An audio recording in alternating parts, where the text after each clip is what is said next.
Hello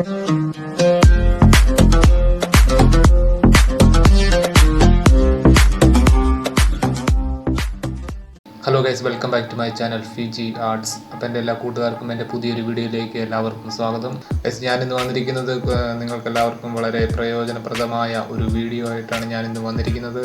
എന്താണെന്ന് വെച്ച് കഴിഞ്ഞാൽ ഡിജിറ്റൽ പെയിൻറ്റിങ് എന്താണെന്ന് അറിയാത്തവർക്ക് പോലും ചെയ്യാൻ കഴിയുന്ന രീതിയിലാണ് ഞാൻ വളരെ എക്സ്പ്ലെയിൻ ചെയ്ത് ഞാൻ പറയാൻ ഉദ്ദേശിക്കുന്നത്.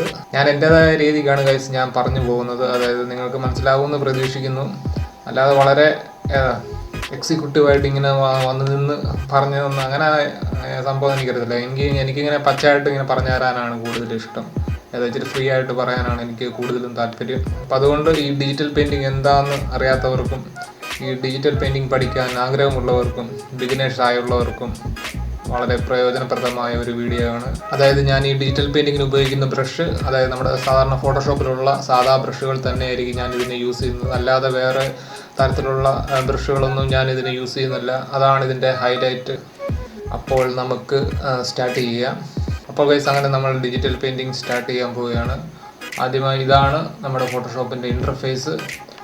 നമ്മൾ ആദ്യം ചെയ്യേണ്ടത് നമുക്ക് ആവശ്യമുള്ള നമ്മൾ ഏത് ഡിജിറ്റൽ പെയിൻറ്റിംഗ് ആണോ ചെയ്യാൻ ഉദ്ദേശിക്കുന്നത് ആ ഫോട്ടോ സെലക്ട് ചെയ്യുക എന്നുള്ളതാണ്.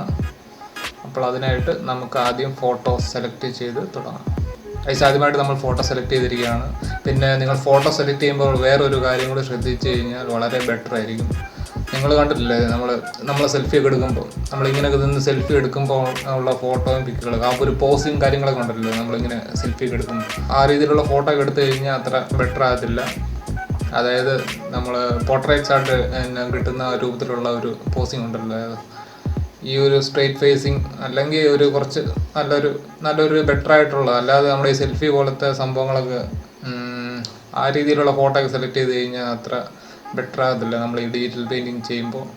അപ്പോൾ നമ്മൾ ഫോട്ടോ സെലക്ട് ചെയ്യുമ്പോൾ ആ കാര്യങ്ങൾ കൂടി നമ്മൾ കുറച്ച് ശ്രദ്ധിക്കേണ്ടതാണ്. അപ്പോൾ ഇനി നമുക്ക് പെയിൻറ്റിങ് ചെയ്ത് തുടങ്ങാം.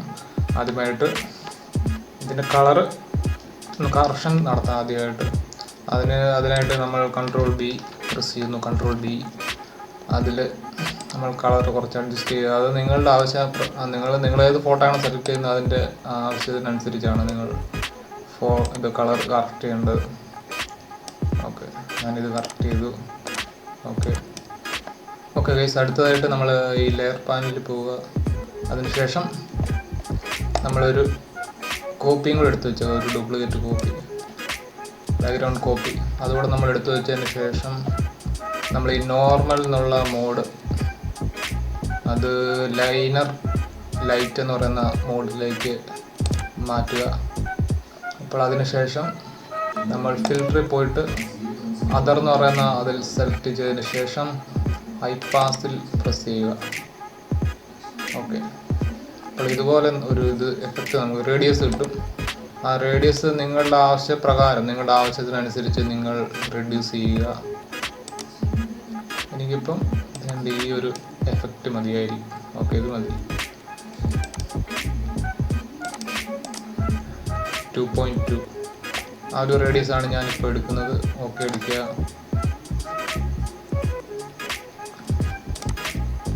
ഈ ഫോട്ടോയിൽ ഓൾറെഡി ഹൈലൈറ്റ്സ് ഉണ്ട്. ഇവിടെ ഹൈലൈറ്റ് ഓൾറെഡി ഈ ഫോട്ടോയ്ക്ക് ഉണ്ട്. അത് ഹൈലൈറ്റ് ഇല്ലാത്തവർക്ക്, അതായത് നല്ലൊരു ഓയിലി എഫക്റ്റ് ഒക്കെ കിട്ടണമെന്ന് ആഗ്രഹമുള്ളവർ പുതിയതായി ഒരു ലെയർ എടുക്കുക. അതിനുശേഷം എഡിറ്റിൽ പോയതിനു ശേഷം ഫില്ലിൽ 50% ഗ്രേ എന്ന് പറയുന്ന സംഭവം ഓക്കെ അടിക്കുക. അപ്പോൾ ഇവിടെ ഒരു ഗ്രേ കളർ ഫില്ലായി നിങ്ങൾക്ക് കാണാൻ സാധിക്കും. അതിനുശേഷം നമ്മൾ ഈ ഓപ്ഷനിൽ പോയിട്ട് ഓവർലേ എന്ന് പറയുന്ന സംഭവം ക്ലിക്ക് ചെയ്യുക. അതിനുശേഷം നമുക്ക് ഈ ടൂൾ ബോക്സിൽ dodge tool and Ben tool, ഈ രണ്ട് ടൂളാണ് നമുക്ക് യൂസ് ചെയ്യേണ്ടത്. ഇത് ഷാഡോ, ഇത് ലൈറ്റ്.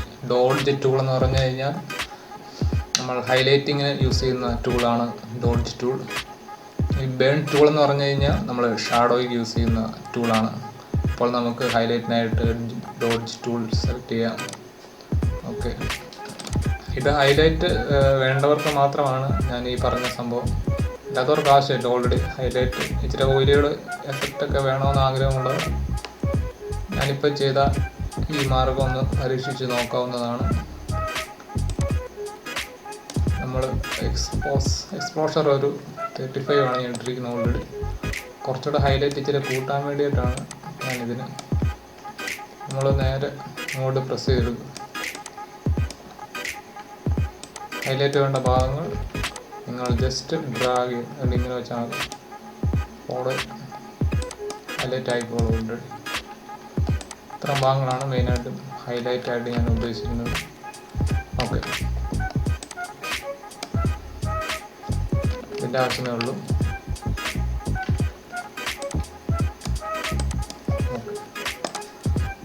ഞാൻ ജസ്റ്റ് ഹൈഡ് ചെയ്ത് കാണിച്ചു തരാം. ഇതുണ്ട്. ഓക്കെ, ഇനി ജസ്റ്റ് ഷാഡോയും കൂടെ വരുത്താം. അതായത് ബെഡ് ടൂൾ എടുക്കുക, എക്സ്പോഷർ ഇച്ചിരി കുറച്ചിട്ടാകും 25. ഇതാണ്. എന്നിട്ട് ഈ എഡ്ജുകൾ മാത്രം ജസ്റ്റ് ഷാഡോ പോലെ ഈ എഡ്ജ് മാത്രമേ ഉള്ളൂ. അല്ലാതെ കണ്ട് ഇവിടെ കൊണ്ട് ഇങ്ങനെ വെക്കല്ല. അപ്പം അത് വേറൊരു രീതിയിലേക്ക് മാറുന്നുണ്ടല്ലോ. അതാണ് ഇതിൻ്റെ വേറൊരു അപാകത. അതുകൊണ്ട് എഡ്ജ് മാത്രമായിരിക്കണം നിങ്ങളുടെ ഫോക്കസ്. നിങ്ങൾ എഡ്ജ് മാത്രമായിരിക്കണം നിങ്ങൾ ഇതുപോലെ ഷാഡോ കൊടുത്തിടേണ്ടത്. അത് ഷാഡോ ഉള്ള ചില ഫോട്ടോസൊക്കെ ഓൾറെഡി ഷാഡോ ആണ്. അപ്പോൾ അതിന് കൊടുക്കേണ്ട ആവശ്യമില്ല. ഇതില്ലാത്ത ഞാൻ നിങ്ങൾക്ക് മനസ്സിലാകാൻ വേണ്ടിയിട്ടാണ് ഇങ്ങനെ ഈ ടൂളിൻ്റെ ഓരോരോ സെറ്റിങ്ങുകൾ വളരെ വിശദമായി ഇങ്ങനെ പറഞ്ഞു തരുന്നത്. ഇതെന്തുകൊണ്ടാണ് ഇങ്ങനെ പ്രവർത്തിക്കുന്നത്, ഇതെന്തുകൊണ്ട് ഇങ്ങനെ വെച്ച് കഴിഞ്ഞാൽ ഇതിനെന്തെങ്കിലും അപാകതകൾ വരുമോ എന്നൊക്കെ വളരെ വിശദമായി ഞാനിപ്പോൾ കാണിച്ചു തരുന്നത്. ഓക്കെ, എഡ്ജുകൾ മാത്രം നമ്മളിങ്ങനെ ടച്ച് ചെയ്ത് കൊടുക്കുക. ഓക്കെ, ഇതിൻ്റെ ആവശ്യമുള്ളൂ മതി. ഇതാണ് ബിഫോർ ആൻഡ് ആഫ്റ്റർ. ഓക്കെ,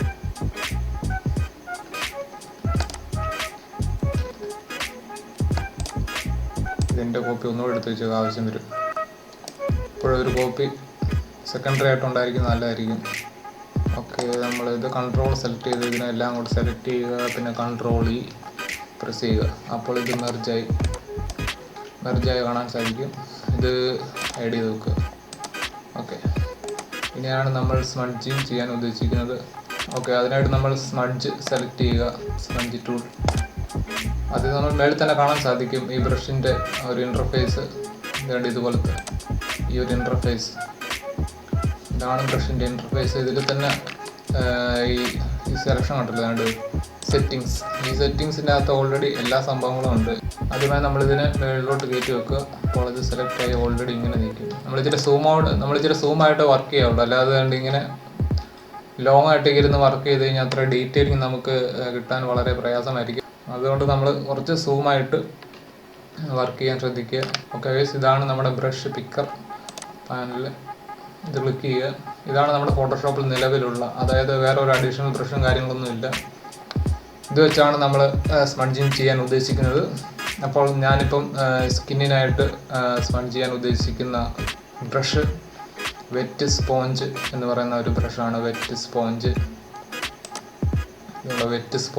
ആ ബ്രഷാണ് ഞാൻ സെലക്ട് ചെയ്യുന്നത്. അല്ലാതെ വേറൊരു അഡീഷണലായിട്ട് വേറൊരു ബ്രഷ് ഞാൻ സെലക്ട് ചെയ്യുന്നില്ല. ഓക്കെ, അപ്പോൾ നമ്മൾ ഈ ബ്രഷ് സെലക്ട് ചെയ്യുക. അതിനുശേഷം നമ്മൾ സ്ട്രെങ്ത്, അതായത് നമ്മൾ ഏത് ബ്രഷ് ഉപയോഗിക്കുന്നു എന്നതിലല്ല കാര്യം, എങ്ങനെ ചെയ്യുന്നു എന്നതിലാണ് ഏറ്റവും പ്രധാനമായ കാര്യം. അതായത് നിങ്ങൾ ഓരോ ബ്രഷ് യൂസ് ചെയ്യുമ്പോൾ നിങ്ങൾക്ക് തന്നെ സ്യൂട്ടായിട്ട് ഒരു ബ്രഷ് നിങ്ങൾക്ക് തന്നെ വഴങ്ങും. അതാണ് മെയിനായിട്ട് നോക്കേണ്ടത്. അപ്പോൾ നമ്മളിപ്പോൾ സെലക്ട് ചെയ്തിരിക്കുന്നത് വെറ്റ് സ്പോഞ്ച് എന്ന് പറയുന്ന ഈ ബ്രഷാണ്. അപ്പോൾ നമുക്കിനി നേരെ ചെയ്ത് തുടങ്ങാം. നമ്മളിതിന് സ്ട്രെങ്ത് ഞാനിപ്പോൾ ഇച്ചിരി കുറച്ചിട്ടിരിക്കുന്നത്, അതായത് 48 ഞാനിപ്പോൾ ഇട്ടിരിക്കുന്നത്. അപ്പോൾ നമുക്ക് നേരെ ചെയ്ത് തുടങ്ങാം.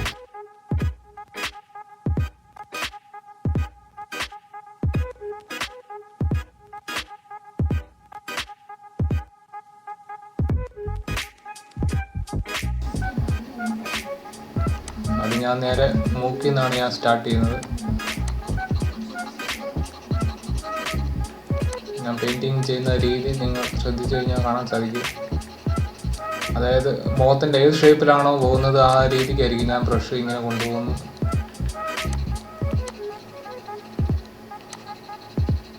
ഇങ്ങനെ സ്മഡ്ജ് ചെയ്യുക. അതുകൊണ്ട് ഇതുപോലെ ഞാനിപ്പോൾ ചെയ്യുന്ന ഈ വീഡിയോ അതായത് ഈ ഡീറ്റെയിൽ പെയിൻറ്റിങ് ഒട്ടും അറിയാത്തവർക്കും അതായത് ഈ ബിഗിനേഴ്സിന് ഉള്ളവർക്ക് വേണ്ടിയിട്ടാണ് ഞാൻ ഈ വീഡിയോ പൂർണ്ണമായിട്ട് ഞാൻ ചെയ്യുന്നത്.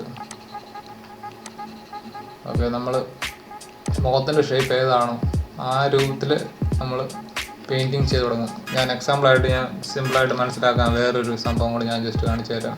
നിങ്ങൾക്കിപ്പോൾ കാണാൻ സാധിക്കും, ഇതാണ് ഡീറ്റെയിൽ പെയിൻറ്റിങ് ചെയ്യുമ്പോഴുള്ള, അതായത് തുടക്കക്കാർക്ക് ബിഗിനേഴ്സിന് പലപ്പോഴും തെറ്റുപറ്റാറുള്ള സംഭവങ്ങളാണ് ഞാൻ ജസ്റ്റ് കാണിച്ചു തരുന്നത്.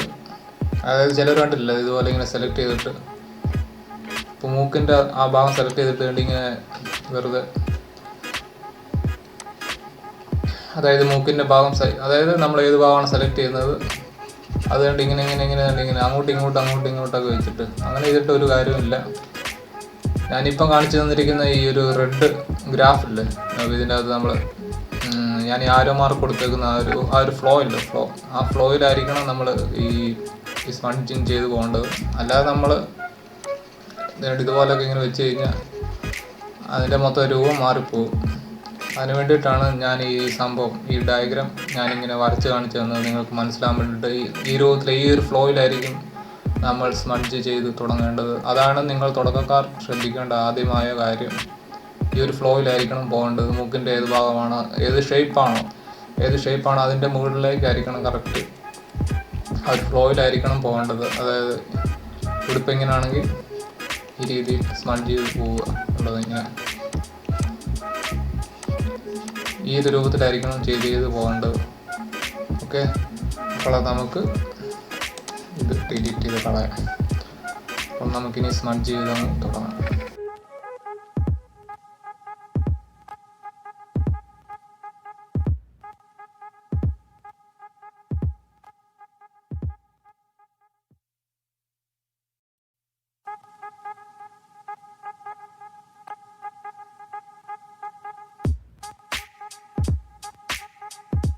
പിന്നെ വേറൊരു കാര്യം ശ്രദ്ധിക്കാനുള്ളത്, നമ്മൾ ഓരോരോ സ്ഥലത്ത് വെക്കുമ്പോൾ നമ്മൾ സ്ട്രെങ്ത്ത് വളരെയധികം ശ്രദ്ധിക്കേണ്ടതാണ്. ഞാനിപ്പം 48-ലാണ് ചെയ്തിരിക്കുന്നത്.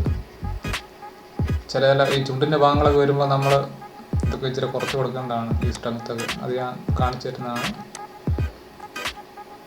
ചില ഭാഗങ്ങളിലൊക്കെ വരുമ്പോൾ വളരെയധികം ശ്രദ്ധിക്കേണ്ടതാണ് ഈ പെയിൻറ്റിങ് ചെയ്യുമ്പോൾ. ഇതിൻ്റെ സ്ട്രെങ്ത്തിലാണ് ഇതിൻ്റെ പരിപാടി ഇരിക്കുന്നത്.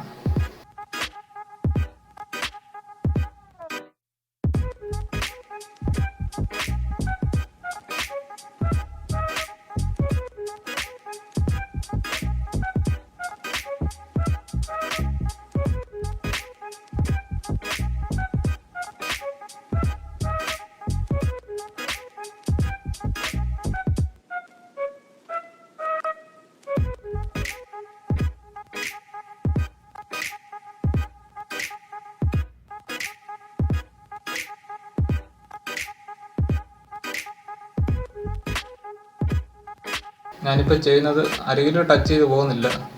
അതായത് അതിൻ്റെ ഈ ഭാഗങ്ങളൊക്കെയാണ് ഞാൻ ആദ്യം ടച്ച് ചെയ്ത് പോകുന്നത്. ആദ്യം സ്റ്റാർട്ടിങ് ചെയ്ത് നമ്മൾ ഏറ്റവും അവസാനമായിരിക്കും നമ്മൾ എഡ്ജിലേക്ക് പ്രവേശിക്കുന്നത്.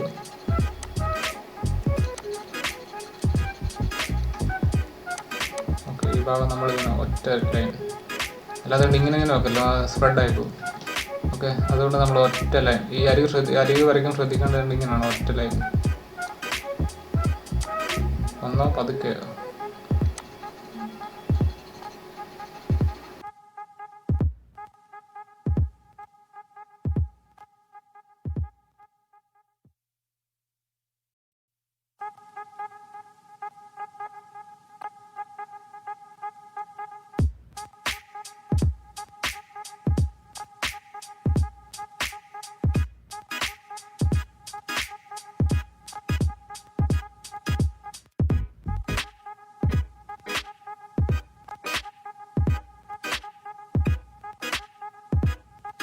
ഞാനിതൊരു സ്ട്രെങ്ത് മാറ്റിയിട്ടില്ല, 48 തന്നെയാണ് ഞാനിപ്പോൾ സ്കിന്ന് ചെയ്ത് പോകുന്നത്.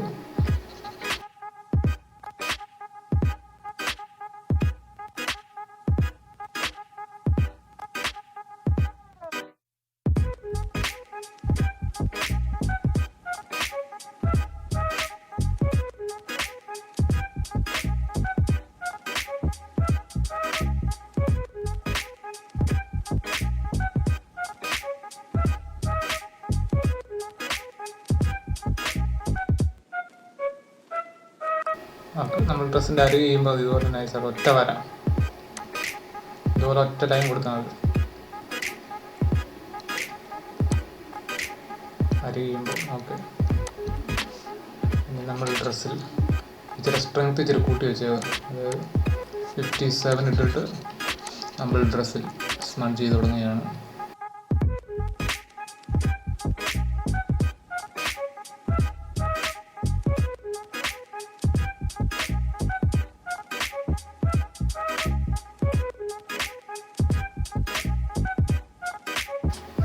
ഇനി നമുക്ക് അരികെ ചെയ്ത് തുടങ്ങാം. അതായിട്ട് നമ്മൾ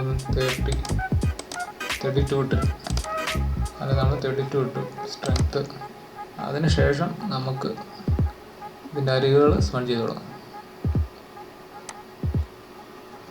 വളരെ സൂക്ഷിച്ച് ചെയ്ത് തുടങ്ങാം.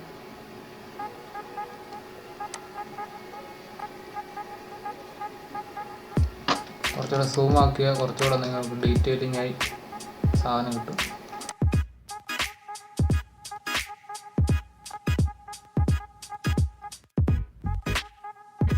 നമുക്ക് ചുണ്ടിൻ്റെ ഭാഗം സെലക്ട് ചെയ്യാം. ഈ ഒരു പോർഷൻ, ഈ ഒരു പൊസിഷനിലായിരിക്കണം നമ്മൾ സ്പഞ്ച് ചെയ്യേണ്ടത്. ചുണ്ടിൻ്റെ ഭാഗം വരുമ്പോൾ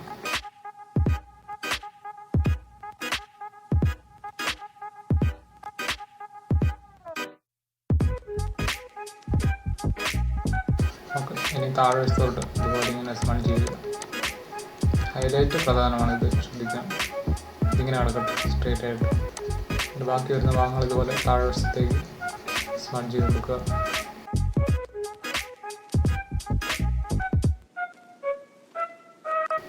അടുത്തതായിട്ട് നമ്മൾ കണ്ണിൻ്റെ സൈഡ്, കണ്ണ് സെലക്ട് ചെയ്യുക.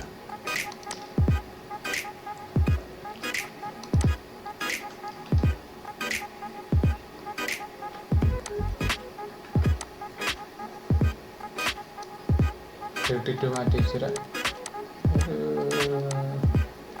36 ഇട്ടു.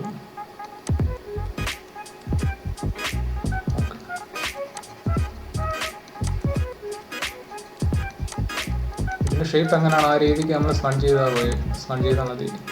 അല്ലാതെ വലിയൊരു ഇതായിട്ട് നമ്മൾ വരുത്തേണ്ട കാര്യമില്ല. ഇതിൻ്റെ രൂപം എങ്ങനെയാണോ ആ രൂപത്തിലേക്ക് നമ്മൾ സ്പഞ്ച് ചെയ്യുന്നു, അത്രേ ഉള്ളൂ. നിങ്ങൾ പേടിക്കേണ്ട ഒരു കാര്യമില്ല. സ്പഞ്ച് ചെയ്യുമ്പോൾ ഇത് എന്തായി തീരും അങ്ങനെയൊന്നും നോക്കേണ്ട കാര്യമില്ല. ഇത് ഏത് ഷേപ്പാണോ ആ ഷേപ്പിലേക്ക് നമ്മൾ ഇത് സ്പഞ്ച് ചെയ്യുന്നു. That's it.